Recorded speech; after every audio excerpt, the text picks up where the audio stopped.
Assalamualaikum warahmatullahi wabarakatuh. Bagi dun sanak pendengar YouTube yang setia, kami akan membagikan kata-kata pasambahan adat Minangkabau, cara mantan kampi siriah atau tuka cincin.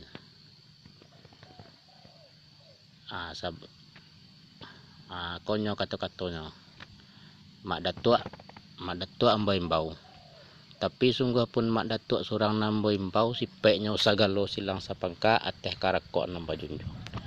Silang sapangka nyenyak jo mamak junjungan sagalo urang sumando.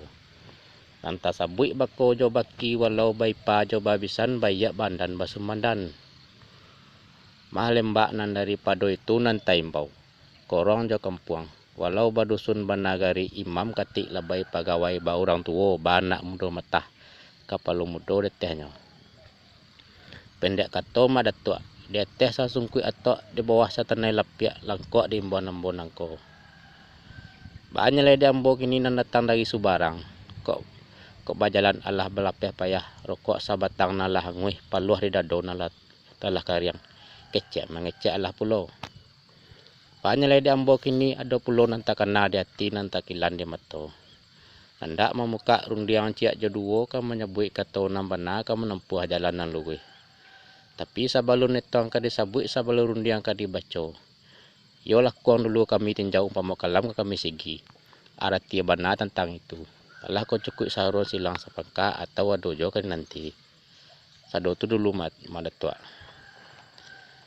Lalu madatua jawabannya adalah sampai ke Pulau Mudo umpama lah madatua.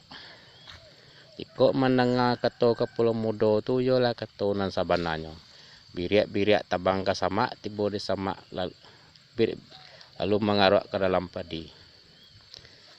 Dari niniak turun ke mamak, dari mamak turun ke menakan, tinggal kita menepi.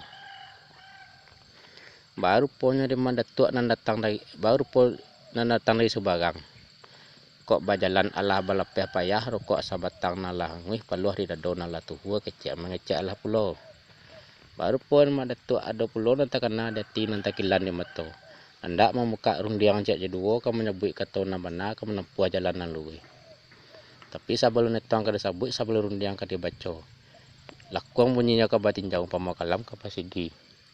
Artinya benar tentang itu. Alah kau cukup saguan silang sapangka atau adojo kan nanti. Kan betul punya tadi. Banyak lagi dambok ini kok teh benar dilahir kata mak datuk tu yo bajak cepet mah rundiang mau pulang lagi.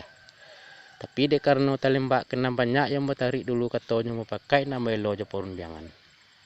Nak mencari bulek nan sagolek apa mau picak nan saleang. Malembak nan daripada itu.